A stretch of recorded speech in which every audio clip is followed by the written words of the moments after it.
أعوذ بالله من الشيطان الرجيم. وإذ قال موسى لقومه يا قوم لم تؤذونني وقد تعلمون أني رسول الله إليكم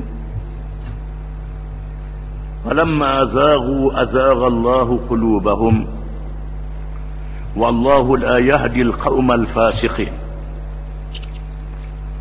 وإذ قال عيسى ابن مريم يا بني إسرائيل إني رسول الله إليكم مصدقا لما بين يدي من التوراة ومبشرا برسول يأتي من بعد اسمه أحمد. فلما جاءهم بالبينات قالوا هذا سحر مبين ومن أظلم ممن افترى على الله الكذب وهو يدعى إلى الإسلام والله لا يهدي القوم الظالمين. يريدون ليطفئوا نور الله بأفواههم والله متم نوره ولو كره الكافرون. هو الذي أرسل رسوله بالهدى ودين الحق ليظهره على الدين كله ولو كره المشركون.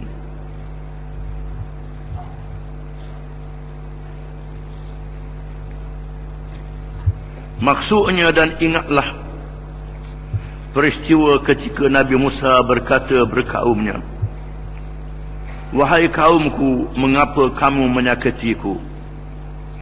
Sedang kamu mengetahui bahawa sesungguhnya aku ini pesuruh Allah kepada kamu, Rasulullah. Maka tatkala mereka menyeleweng dari kebenaran yang mereka sedia mengetahuinya, Allah pesongkan hati-hati mereka dari mendapat hidayah petunjuk. Dan sememangnya Allah tidak memberi hidayah petunjuk kepada kaum yang fasik durhaka. Dan ingatlah juga peristiwa ketika Nabi Musa ibn Maryam alaihi wassalam berkata, wahai Bani Israel, sesungguhnya aku ini pesuruh Allah kepada kamu, mengesahkan kebenaran kitab yang diturunkan sebelumku, yaitu kitab Taurat, dan memberikan berita gembira dengan kedatangan seorang Rasul yang akan datang kemudian daripadaku bernama Ahmad, iaitu Muhammad sallallahu alaihi wasallam. Maka tatkala ia datang kepada mereka membawa keterangan-keterangan yang jelas nyata, mereka berkata ini ialah sihir yang jelas nyata, dan tidaklah ada yang lebih zalim daripada orang yang membuat dosa terhadap Allah, sedang ia diajak kepada memeluk Islam. Dan ingatlah, Allah tidak memberi hidayah petunjuk kepada orang-orang yang zalim. Mereka sentiasa berusaha hendak memadamkan cahaya Allah, yakni agama Islam, dengan mulut mereka, sedang Allah tetap menyempurnakan cahayanya, sekalipun orang-orang kafir tidak suka akan yang demikian. Tuhan yang tetap menyempurnakan cahayanya itu, dialah yang telah mengutus Rasulnya Muhammad sallallahu alaihi wasallam dengan membawa hidayah petunjuk dan agama yang benar, yakni agama Islam, supaya ia memenangkannya dan meninggikannya, yakni Islam, atas segala bawaan agama yang lain, walaupun orang-orang musyrik tidak menyukainya.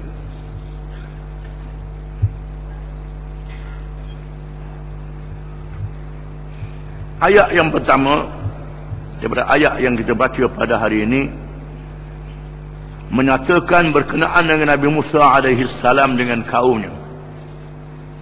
Wa idh qala Musa liqaumihi ya qaumi lima tu'dunani wa qad ta'lamuna anni rasulullah ilaikum falamma zaghu azagha Allahu qulubahum wallahu la yahdi al-qaumal fasiqin. Dan ingatlah apabila Nabi Musa berkata berkaumnya, ini kaum Bani Israel, wahai kaumku, mengapa kamu menyakitiku? Padahal kamu tahu sesungguhnya aku adalah Rasulullah, Rasul yang Allah lantik diutuskan kepada kamu. Manakala mereka menyeleweng, Allah palingkan hati-hati mereka, dan Allah tidak memberi petunjuk kepada kaum yang fasik, yang jahat. Kaum Bani Israel mengenali Nabi Musa alaihi salam seorang rasul yang dipilih oleh Allah, yang dilantik di kalangan mereka dengan cara yang menakjubkan, dengan cara yang luar biasa. Ketika Firaun yang mendapat isyarat dan alamat akan zahir seorang putera lelaki, putera di kalangan Bani Israel, yang akan menjatuhkan kerajaan Firaun. Lalu Firaun mengarahkan seluruh anggota-anggota tentera dan pasukannya masuk ke kampung-kampung, menggunakan ketua-ketua kampung untuk menyiasat mana-mana perempuan yang mengandung. Setelah dilahirkan anak, sekiranya anak itu lelaki disembelih, hanya anak perempuan sahaja yang dibenarkan, supaya tidak lahir Nabi Musa alaihi salam, supaya kaum Bani Israel dalam keadaan yang lemah. Hanya perempuan saja yang boleh digunakan untuk menjadi hamba dan khadam. Ini undang-undang Fir'aun yang zalim. Walaupun demikian, Allah melahirkan Nabi Musa alaihi salam dengan cara mukjizat.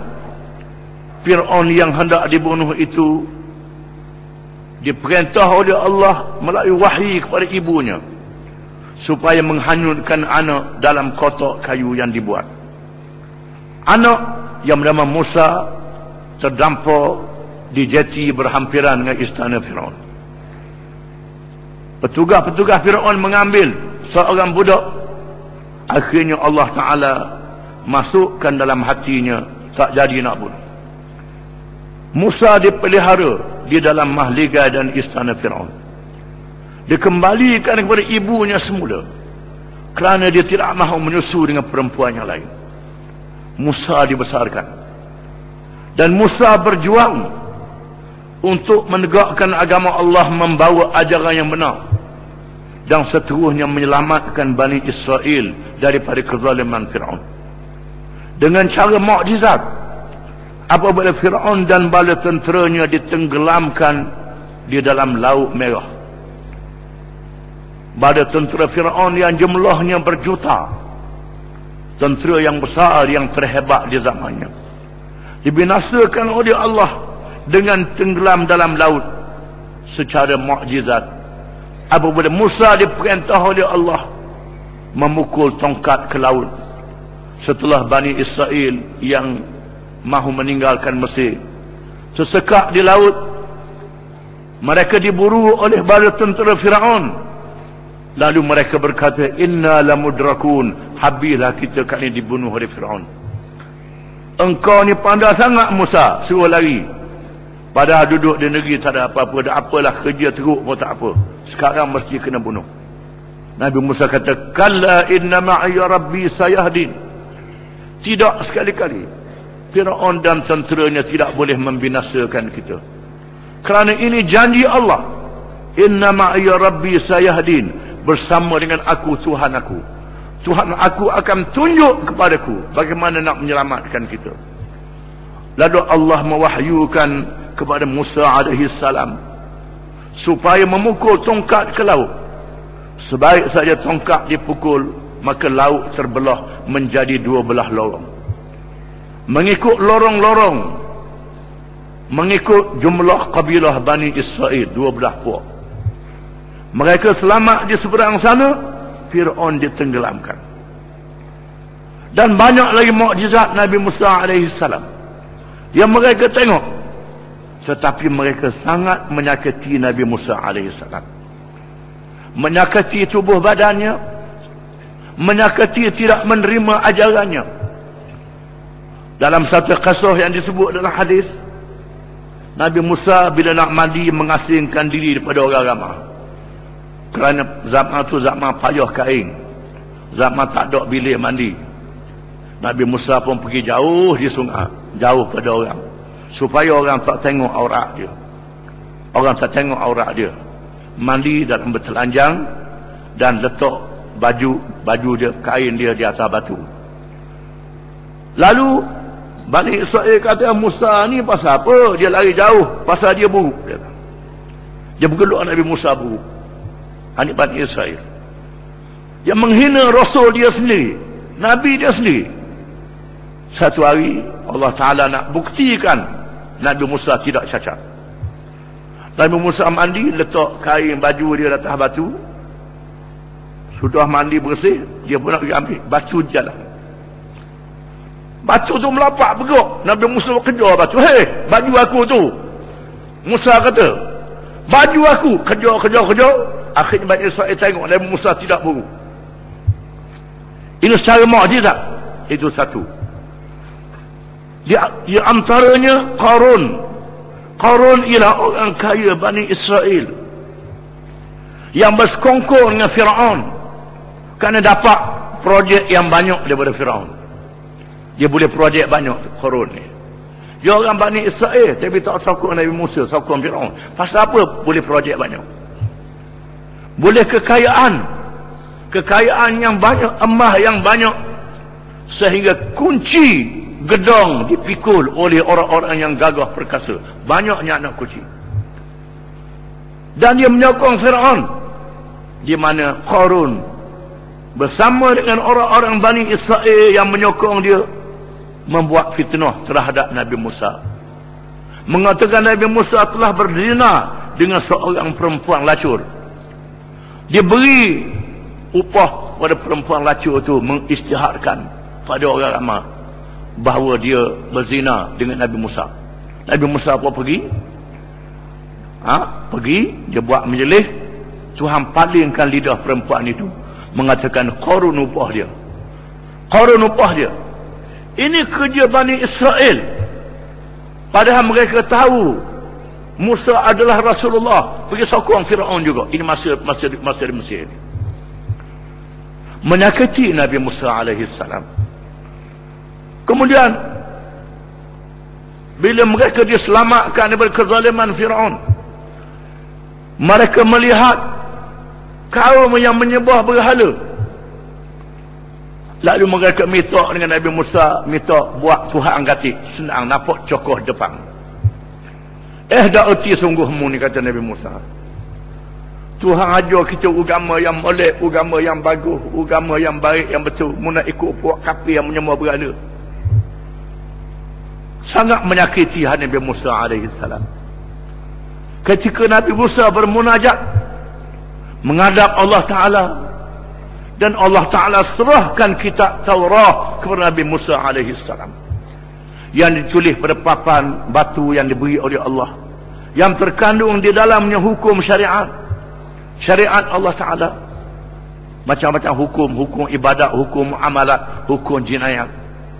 Hukum jinayat tu, hukum orang curi kena kat tangan, orang berzina kena rejam, mencederakan orang kena hukum kisah. Serupa dengan yang ada dalam Quran. Itu jadi pengajaran pada kita ni. Masa Nabi Musa bermunajat, di kalangan Bani Israel nama Musa juga Musa Samiri. Musa Samiri inilah Musa yang dilahirkan lebih kurang juga Nabi Musa AS, yang dipelihara oleh malaikat Jibril. Allah Ta'ala nak tunjuk bagaimana kekuasaan Allah. Musa yang dipelihara oleh Firaun menjadi Nabi dan Rasul, diwahyikan oleh Allah. Musa yang dipelihara oleh malaikat Jibril jadi kafir, menyesatkan orang. Di mana Samiri ini disembunyikan oleh ibu bapa dia dalam gua. Maka Jibril datang menghantar makanan pada dia. Jibril tak tahu siapa dia nak jadi Rasul. Jibril berhantar makanan. Jibril datang merupakan dirinya seorang yang cantik, yang menunggang kuda.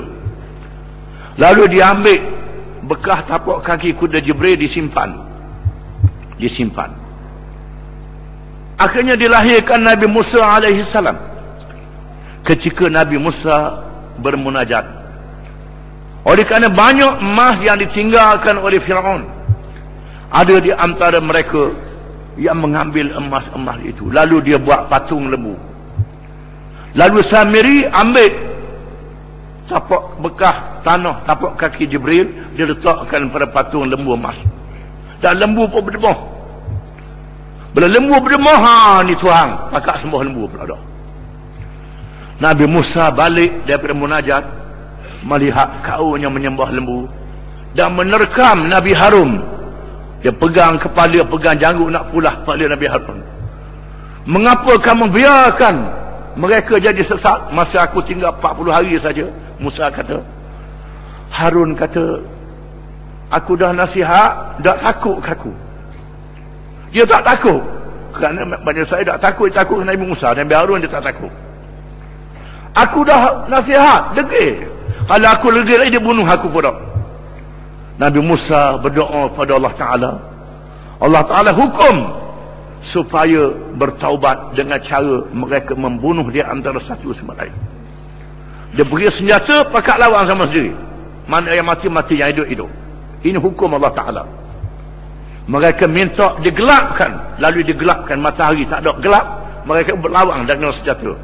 Bergelempangan mayat, nak kata berapa ribu mati, Tuhan ampunkan yang mati, ampunkan yang hidup. Itu cara Tuhan nak ampunkan dosa, kerana mereka melakukan kesesatan. Kemudian banyak lagi mereka menyakiti Nabi Musa.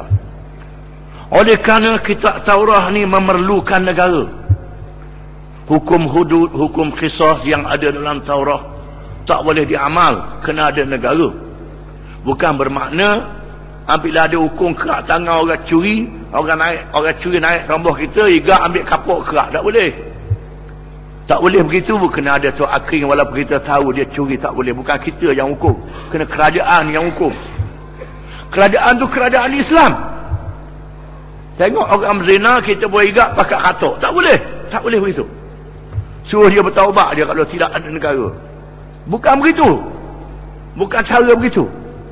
Nak jalankan hukum, kena ada kerajaan. Kena dirikan kerajaan, baru boleh laksanakan hukum. Kena ada mahkamah dia, ada saksi dia, ada keterangan dia, ada macam-macam peraturan dia. Lalu Allah Ta'ala perintah mereka balik ke Palestin untuk memerangi kaum Jabbarin, satu kaum yang berkuasa di Palestin.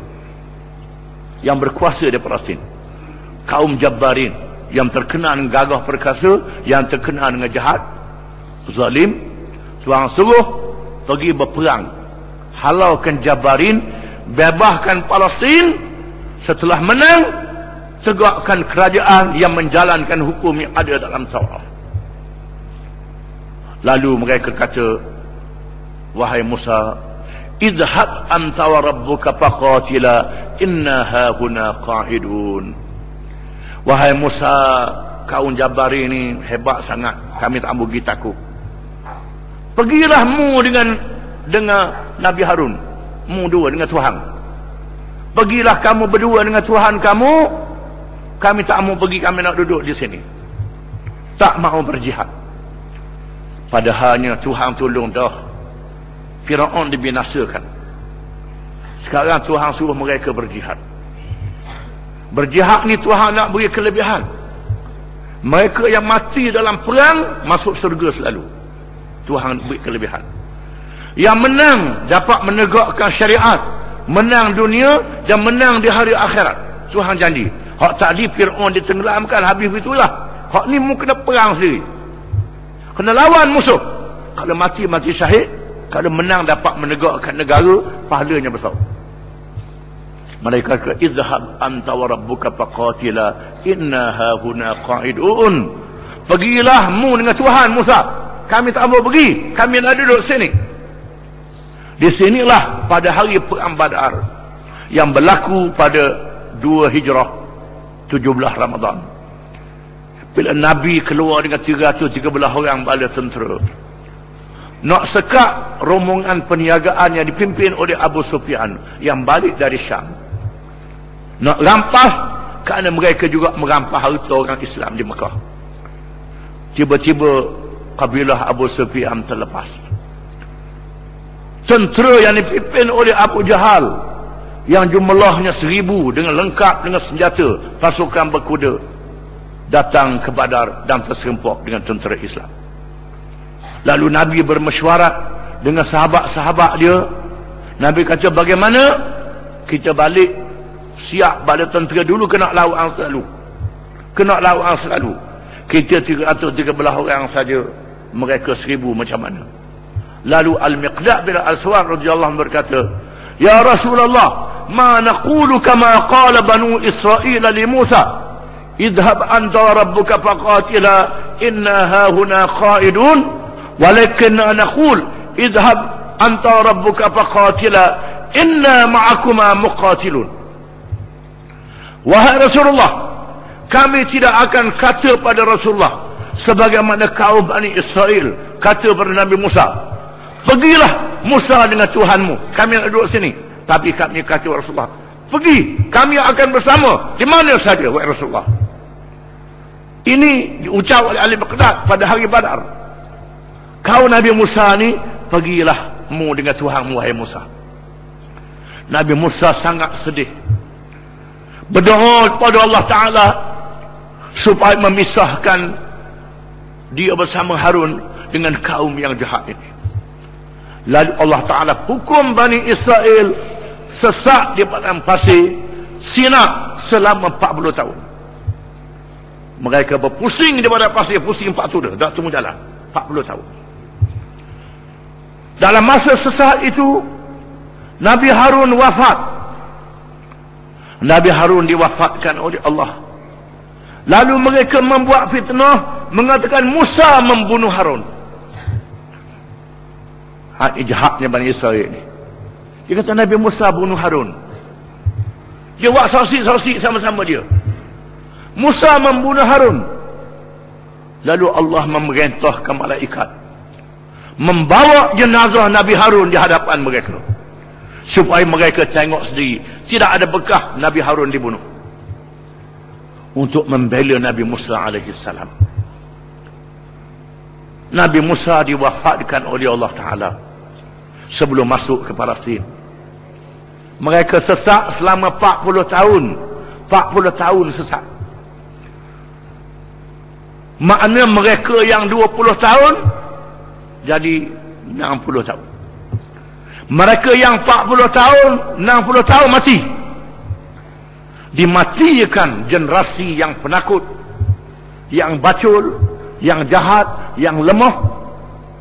Dilahirkan generasi baru, yang muda, yang lahir di padang pasir, yang bersemangat, yang bersih jiwanya. Nabi Musa diwafatkan dan diganti dengan Yusha' bin Nun alaihissalam. Yusha' ialah sahabat yang belajar dengan Nabi Musa, dilantik menjadi Rasul oleh Allah Ta'ala. Lalu Yusha' memimpin Bani Israel untuk masuk ke Palestin. Yusha' menyampaikan ucapan. Yusha' berkata, tidak boleh bersama dengan aku orang yang baru kahwin, yang teringat ke isteri dia. Tidak boleh bersama aku orang yang membina rumah atapnya belum siap lagi, teringat rumah dia tak siap. Tidak boleh bersama dengan aku orang yang ada unta dan kambing yang bunting, lama lagi peraduk teringat unta kambing aku beranak dah lagi. Tak boleh. Mesti yang hatinya bersih.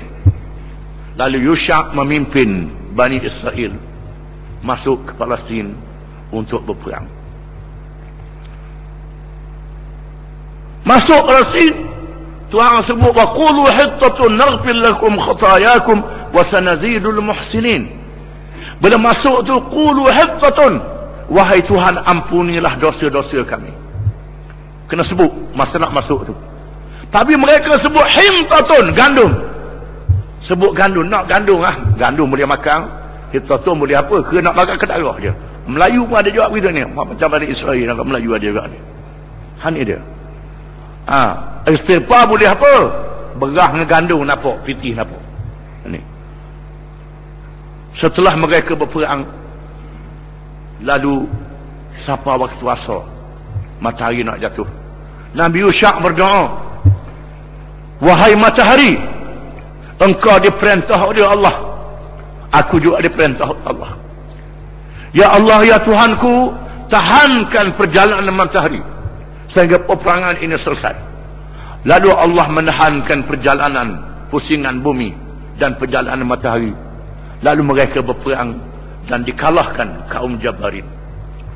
Setelah dikalahkan mengikut syariat, syariat mereka tidak boleh mengambil harta rampasan perang. Mana-mana ada harta rampasan, hendaklah dikumpul setepat. Diletak setepat, akan mari api daripada langit. Api akan membakar semua rampasan itu. Setelah mereka mengumpulkan harta, api datang berpusing-pusing, tak mau makan, menandakan ada tak betul. Lalu Nabi Yusha berkata, ada di kalangan kamu yang mencuri, menyembunyikan harta rampasan. Lalu Nabi Yusha memanggil ketua-ketua kabilah, lalu memegang tangan ketua kabilah, berbai'ah. Ketua kabilah yang anak buah dia mencuri, lekat tangan, tak boleh nak buang. Yusha kata, ni anak buahmu mencuri. Setelah lepas tangan, maka dipanggil tiap-tiap orang. Maka ada 2-3 orang yang melakukan kesalahan mencuri harta rampasan perang. Diminta buat keluar, lalu mereka membawa emas sebesar kepala lembu. Emas besar kepala lembu, dan lagi susu. Susu, emas besar kepala lembu, susu, bukan boleh dalam poket. Ini jahatnya. Setelah diletak di tempat harta, barulah api datang dan membakar semuanya, hangus. Ini syariat mereka. Syariat kita tidak. Syariat kita boleh ambil, kena bagi 5, 1/5 kepada yang berkenaan, 4/5 kepada bala tentera yang terlibat dengan peperangan. Ini dalam syariat Islam. Syariat mereka tak boleh. Kena bakar, kena kupur, api datang. Ini cerita Bani Israel. Inilah setelah Allah Ta'ala turunkan Taurah, mereka pakar sebahagian, mereka tolak sebahagian. Hukum kisah, hukum hudud. Oleh kerana banyak yang berzina ni orang besar, banyak yang berzina orang kaya, orang senang. Mereka tak tegamuk nak hukum orang kaya, orang senang. Kalau orang sesak, orang miskin, ada apa hukum? Kalau orang kaya, orang berpakar, orang bangsawan, tak boleh. Mereka beriman dengan sebahagian kitab dan kupur sebahagian yang lain. Ini kerja orang Yahudi.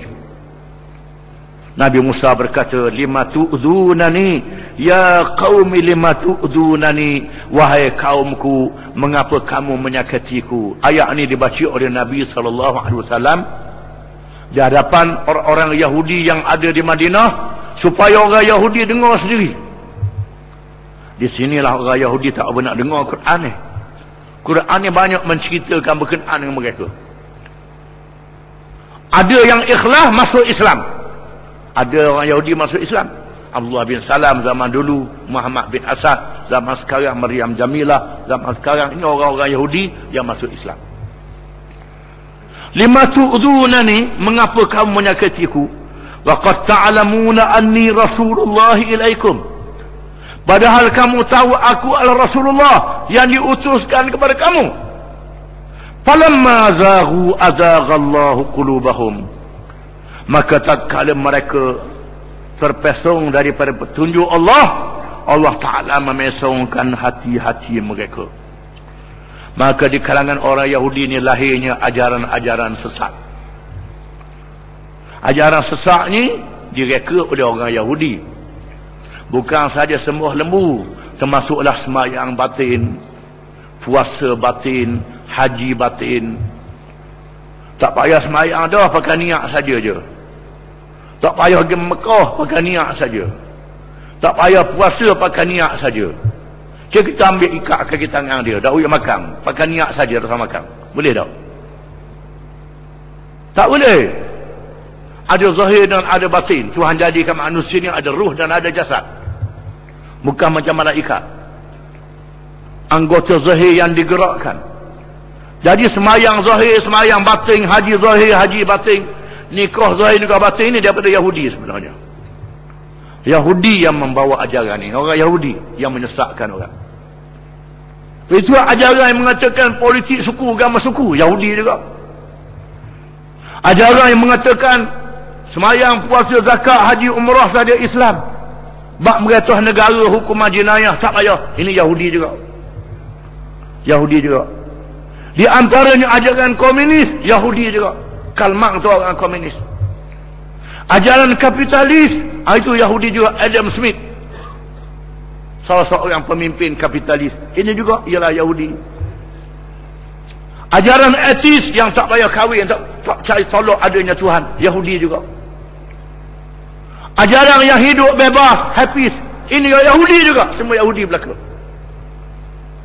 Nak memuahkan hawa nafsu, termasuklah mengedar dadah, menggalakkan ayat arak dan pelacuran, ini Yahudi juga, semua Yahudi belaka. Di sana ada satu pertubuhan yang dinamakan Freemason. Freemason berkembang dengan Zionis. Zionis ialah satu pertubuhan yang menganggap Yahudi adalah bangsa yang terpilih. Semua bangsa lain adalah binatang, rupa manusia. Yahudi yang paling mulia. Mereka mesti berjuang untuk mendirikan negara Yahudi yang pernah ditegakkan oleh Nabi Sulaiman alaihissalam. Maka dibuatnya Freemason. Freemason ni ada cabangan dia, Lion Club, Rotary Club. Banyak di Malaysia pun ada juga Lion Club. Ini cabangan Freemason. Di atas nama kebajikan, tolong orang susah, macam-macam. Tapi di dalam tu ada racun-racun pemikiran yang sangat berbahaya. Tujuannya untuk merosakkan dunia, merosakkan politik, merosakkan ekonomi, merosakkan keamanan, yang mencetuskan dua perang dunia yang kedua. Perang dunia yang pertama, perang dunia yang kedua, Yahudi yang mencetuskan. Perang dunia yang ketiga pun Yahudi juga yang mencetuskan. Kerana nak menyelamatkan negara Israel yang dia anggap pusat untuk memerintah dunia, mesti dilawan dengan menggunakan senjata yang canggih. Akan berlaku perang nuklear dan sebagainya, Yahudi juga yang merancang. Mereka merosakkan bumi. Allah Ta'ala selewengkan hati-hati mereka. Oleh kerana itulah di akhir zaman Allah Ta'ala jadikan orang Islam akan hukum mereka ini. Nabi bersabda, la taqumus sa'atu hatta yuqatil al-muslimun al-yahud wa hatta yakhtabi al-yahudu wara' al-hajar wal-shajar faqala al-hajar wal-shajar ya muslim hadha yahudiyyun wara'i faqtulhu illa shajarat al-gharqad fa innaha shajaratul yahud. Hadis riwayat Imam Bukhari, hadis sahih, yang bermaksud tidak akan berlaku hari kiamat sehinggalah orang Islam membunuh orang-orang Yahudi, sehingga orang-orang Yahudi bersembunyi di belakang kayu dan batu. Kayu dan batu berkata, wahai orang Islam, ini Yahudi di belakang aku bersembunyi, sila bunuh dia. Malaikan pokok gharqad. Pokok gharqad ni pokok Yahudi. Hari ini Tuhan jadikan orang Yahudi balik ke Palestin ramai-ramai, daripada Eropah, daripada Amerika, daripada Asia, daripada Australia, pakat balik di situ belaka untuk meneguhkan negara Israel. Kerana di akhir zaman Tuhan akan jadikan negara itu kubur kepada bangsa Yahudi apabila mereka dibunuh oleh orang Islam, sehingga mereka tidak boleh bersembunyi malaikat di belakang pokok gharqad. Gharqad ni lebih kurang macam pokok ru, tapi daun dia kasar. Daun dia dah halus, kasar pada daun ru, pokok gharqad ni. Orang Yahudi tanam dekat rumah dia banyak pokok tu hari ni. Betul sebagaimana yang dinyatakan oleh Nabi SAW. Mereka sembunyi, mereka akan dihapuskan oleh orang Islam, akan ditanam. Tuhan kata, falamma zaghu azaghallahu qulubahum. Manakala mereka terpesong, Allah Ta'ala pesongkan hati-hati mereka. Wallahu la yahdil qaumal fasiqin. Dan Allah tidak memberi petunjuk kepada kaum yang fasik. Ada juga di kalangan mereka yang beriman macam Abdullah bin Salam, macam Mukhairiq. Orang Yahudi juga beriman, masuk Islam. Safiyah Ummul Mukminin radhiyallahu anha beriman, jadi isteri Nabi, masuk Islam. Banyak, ada sebahagiannya masuk Islam, sebahagian besarnya tak masuk Islam. Yang masuk Islam, pahala mereka besar, dan mereka menjadi penyokong yang kuat kepada Islam. Tuhan janji syurga kepada mereka. Yang tak masuk Islam, nerakanya besar juga pada orang Yahudi. Kerana mereka ni tahu berkenaan dengan Nabi Muhammad sallallahu alaihi wasallam tapi tak ikut Nabi Muhammad sallallahu alaihi wasallam. Mereka dikenali dengan al-maghdubi alaihim, ghairil maghdubi alaihim. Al-maghdubi alaihim yang kita baca dalam Fatihah yang dimurkai ke atas mereka, iaitu orang-orang Yahudi ini. Kerana mereka tahu Islam tapi tak ikut Islam. Na'udzubillah daripada kesesatan mereka. Wallahu a'lam.